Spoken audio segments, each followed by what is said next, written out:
We were told 3 partial meltdowns, don't worry about it. Now we know it was 100% core melt in all 3 reactors.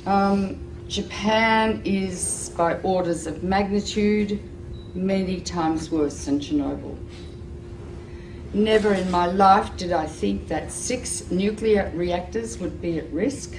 Well, TEPCO is like the little Dutch boy. All of a sudden we have cracks in the dike. You put a finger here, you put a finger there, and all of a sudden new leaks start to occur, and they're overwhelmed. Literally making it up as they go along. We're in totally uncharted territories. You get any nuclear engineering book, look at the last chapter, and this scenario is not contained in the last chapter of any nuclear engineering textbook on the planet Earth.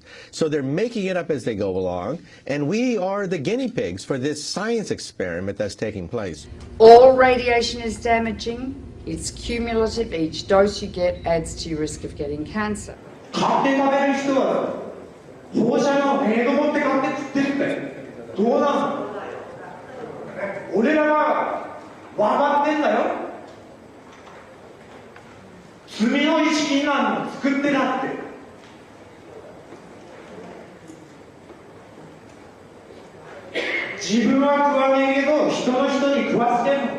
Within days of the Fukushima Daiichi catastrophe beginning, we were getting fallout coming down in rain in the United States, not in insignificant quantities.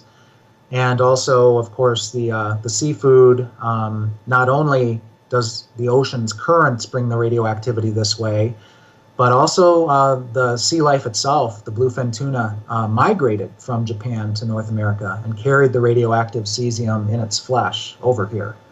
Wow, not a good time to be eating tuna. The food chain remains contaminated for hundreds or thousands of years, and we'll start seeing lung cancer and leukemia, I think 2 to 5 years from now.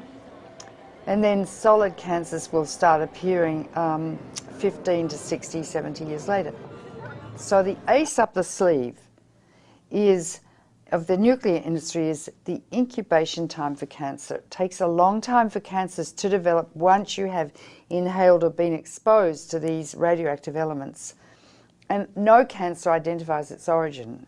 And so there is already a level of cancer in society, but it's going to increase dramatically. The problem is not really under control. It will not be under control for, it's estimated, between 40 and 100 years from now. There's no way to clean it up. They say 40 years, but they can't clean it up. They can't. And the site's still unstable and vulnerable to natural disasters. If there is another earthquake, a serious one, 6, 7, 8 or 9 magnitude, that would rattle all these 1,060 tanks. It would rattle the damaged cores, spent fuel, whose structures have already weakened. Yes. That's a potential very, very serious threat. Approximately 300 tons of water was filtering through the site until early this month, becoming laced with radioactive materials and then seeping into the sea. Another factor is the ever-increasing amount of water accumulating inside damaged infrastructure.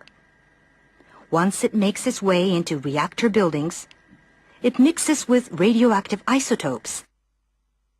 For months, TEPCO workers have been pumping up 400 tons of water every day and storing it in tanks on site. There's 1,060 tanks, stainless steel water tanks, that are holding the water which they keep pumping into the damaged reactors and the spent fuel storage pools. From the air, the scale of the problems at Fukushima become clear. The growing mass of storage tanks now dwarfs the plant itself. More than 1 million tons of highly radioactive water is now stored here. But the tanks have been hastily built. They're made of steel plates, bolted together, rather than welded. Last week, workers detected a major leak in one of those tanks. About 300 tons of water escaped, releasing several quadrillion becquerels of radioactive particles. Experts have often pointed out how vulnerable they are to damage. The tanks, though, have been put together very quickly. There's no guarantee they'll last. Their seals are made of rubber, and the joints and bolts are corroding, and they may last not more than 5 years. So the tank farm has grown dramatically, and it's on the hill. Of course, the problem is because it's on the hill, the water flows down, and if there's an earthquake, all of these pipes are held together with plastic piping, not much different than what you've got on a swimming pool. So the plastic pipe will snap, and that water will just run right down that roadway directly into the ocean. And how long the contamination has been leaking into the water? Very likely since the explosions and the meltdown at Fukushima Daiichi in March of 2011. Wow, that is quite a long time.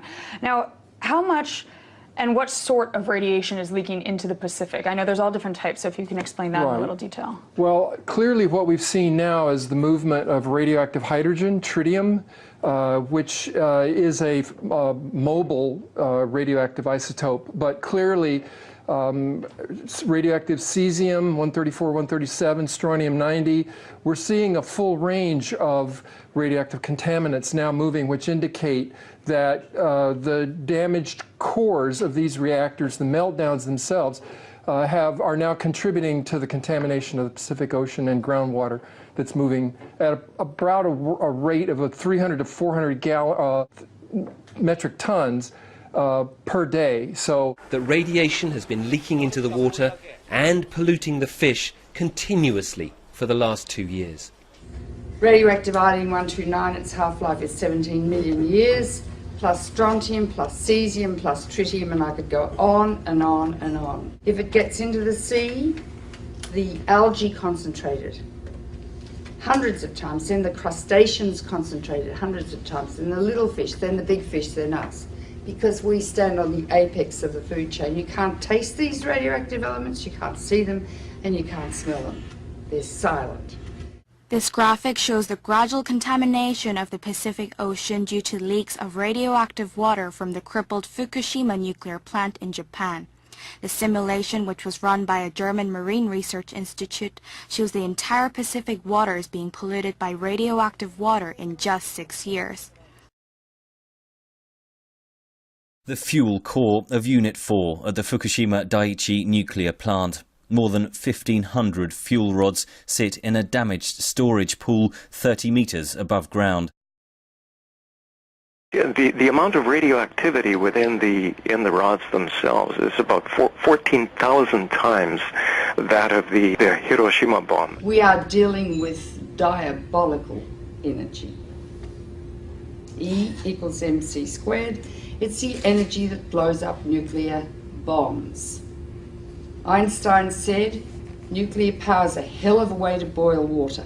They need to remove those fuel rods from the pool because if there's another earthquake, Building 4 would go down probably, and all those fuel rods would be exposed to the air and they would burn, and they would release 10 times more radiation or cesium than was released at Chernobyl, huge amounts, and pollute much of Japan and the Northern Hemisphere. So we're in a nuclear crisis at the moment. If there's another earthquake and Building 4 collapses, which contains the cooling pool with fresh fuel, I'm going to evacuate my family from Boston. So they've put a crane on top of that building, which is shaky anyway, and they're going to lift the fuel assemblies out one by one with the crane, and it will be done manually. Normally, those rods are removed by computer control with millimetres to spare. It's a very delicate operation. The fuel rods must be kept submerged and must not touch each other or break. Nuclear experts warn any mishaps could cause an explosion many times worse than that one here in March 2011. Because if several rods touch each other, you could reach criticality and the whole fuel pool could go critical. Or if the rods break as they're being lifted out, large amounts of radiation would escape from the rods and the area would have to be evacuated, meaning that if the area is evacuated, the continuous operation of cooling 5 spent fuel pools and 3 melted cores would stop. Need I go on?